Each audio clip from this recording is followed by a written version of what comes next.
Assalamualaikum warahmatullahi wabarakatuh. Selamat datang di demonstrasi aplikasi Balai Bahan dan Perkerasan Jalan bisa uji aspal. Ketika membuka aplikasi akan ditujukan dengan kalimat pembuka yaitu mengenai informasi versi dan juga kontak pengembang untuk memberikan saran dan masukan. Bisa diklik tutup untuk menutup jendela. Kemudian akan diarahkan kepada tab beranda, di mana pada tab beranda kita dapat memilih spesifikasi teknis yang akan digunakan, kemudian tipe aspal yang akan diuji, tanggal pengujiannya, lalu nomor pengujian, koordinator pengujian, penyedia lab, dan juga manajer teknis lab. Kemudian ada tombol lanjut dan simpan. Bagaimana fungsionalnya akan kami tunjukkan.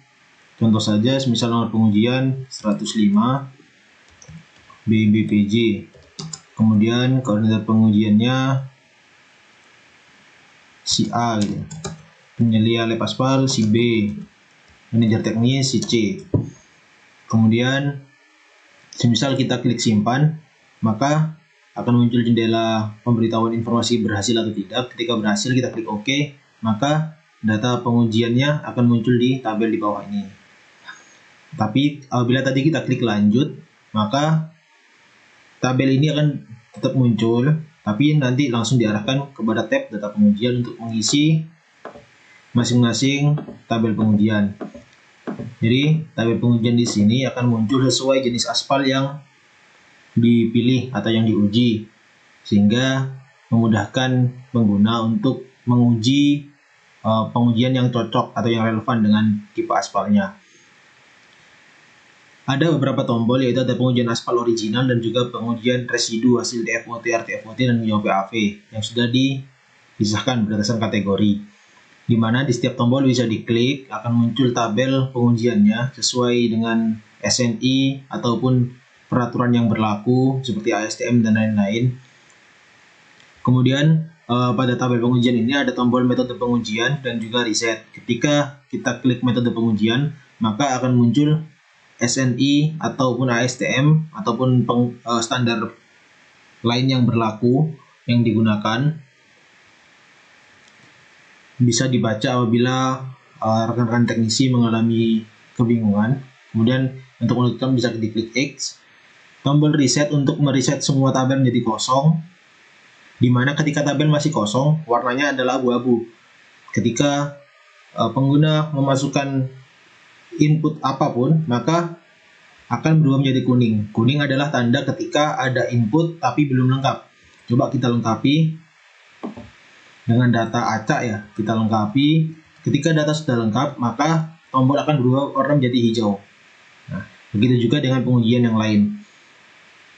Ada sedikit perbedaan, yaitu pada tombol titik lembek, di mana di sini adalah ada tabel dinamis, ada pemeriksaan pada temperatur, kenaikan temperatur 5 derajat per menit, di mana ada temperatur 5 sampai 80. Di sini kita bisa atur pengujiannya kita sampai berapa di temperatur terakhir pengujian ini. Semisal kita masukkan, kita mengamati terakhir itu pada suhu 60 derajat, Mas. Jadi kita bisa masukkan di sini 60, maka otomatis tabel di bawah ini akan langsung diringkas sampai pada 60 saja. Semisal temperatur terakhirnya adalah 72, maka di sini akan otomatis menjadi 75, yaitu kelipatan 5 terdekat dari temperatur terakhir pengujian. Baru titik lembeknya dimasukkan pada bagian bawah. Kemudian ada lagi yang berbeda, yaitu pada viskositas, di mana pada viskositas ada dua metode pengujian, antara Seibold Furol dan juga rotational viskometer. Ketika Seibold Furol, yang dimasukkan adalah temperatur dan juga waktu alir. Ketika menggunakan rotational viskometer, yang dimasukkan adalah temperatur dan juga Sandy Stokes dengan satuan CST. Dimana ketika rekan-rekan memasukkan pada Seibold Furol, misal di sini kita masukkan 50 detik, maka pada rotational viskometer otomatis akan terkonversi menjadi CST. Begitu juga ketika kembali ke Seibold Furol akan terkonversi sesuai dengan standar perhitungan yang berlaku. Kemudian pada titik nyala ada input yang wajib diisi selain titik nyala, benda uji 1 dan juga benda uji 2, yaitu tekanan udara yang terkadang lupa untuk dituliskan. Untuk yang tabel yang lain tetap sama seperti biasa, tinggal dimasukkan saja semua parameternya. Jadi intinya apabila abu-abu berarti data masih kosong, apabila hijau data sudah penuh, apabila kuning data masih terisi tapi sebagian. Sekarang kita coba klik tombol reset untuk mereset atau mengosongkan seluruh tabel. Nah, ketika klik reset akan tabel menjadi kosong dan tombol menjadi putih kembali.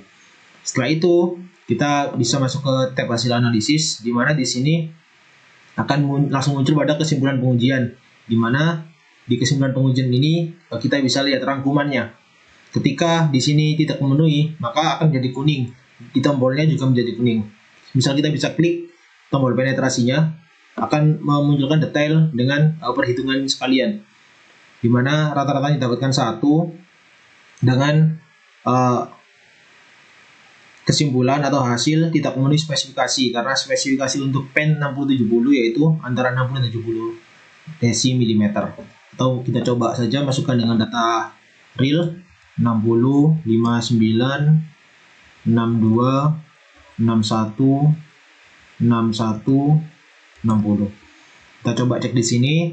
Nah, ketika data pengujian kita masuk sesuai kriteria, maka akan menjadi memenuhi, dan ketika memenuhi dia akan menjadi warna hijau. Di sini otomatis terhitung. Begitu juga dengan dengan pengujian yang lain.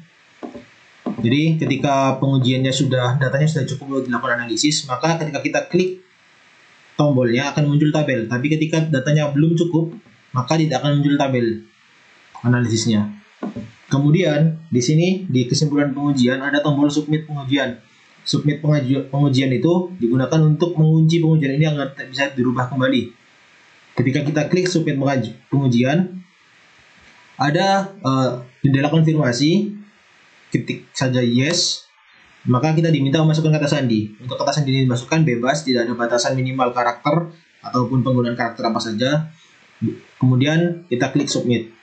Ketika kita klik submit, oke, maka laporan akan diprogres, sehingga kita bisa masuk ke cetak laporan, di mana di sini ada loading. Nah, ketika laporan sudah berhasil dibuat, maka akan muncul PDF untuk ditampilkan di sini. Seperti itu. Di laporan ini bisa di-download sama seperti download file pada umumnya, atau bisa dicetak menggunakan printer.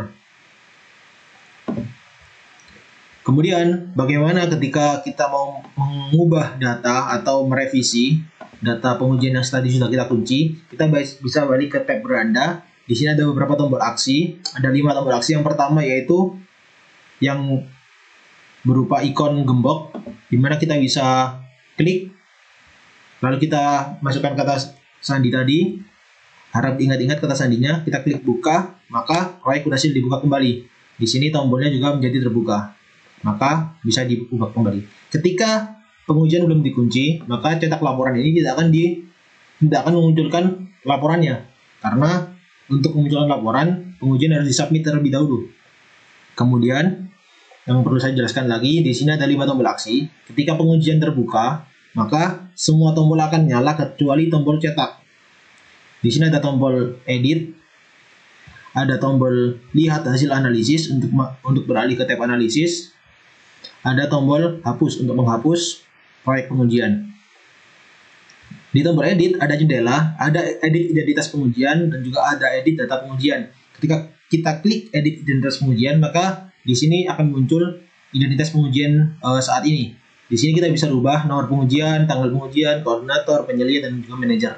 Klik simpan untuk mengubah perubahannya, atau kita bisa edit data pengujian untuk beralih ke tab data pengujian. Sebenarnya sama saja untuk klik dari tab atas ini ataupun melalui tombol aksi.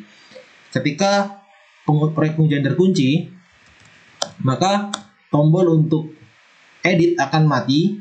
Begitu juga tombol untuk reset, untuk hapus. Yang aktif hanya tombol untuk buka, tombol untuk lihat hasil analisis, dan juga tombol untuk cetak laporan. Nah, seperti itu demonstrasi dari aplikasi Balai Bahan dan Perkerasan Jalan Bisa Uji Aspal. Semoga bermanfaat. Apabila ada saran dan masukan, silahkan kirimkan saran dan masukan kepada pengembang. Terima kasih. Assalamualaikum warahmatullahi wabarakatuh.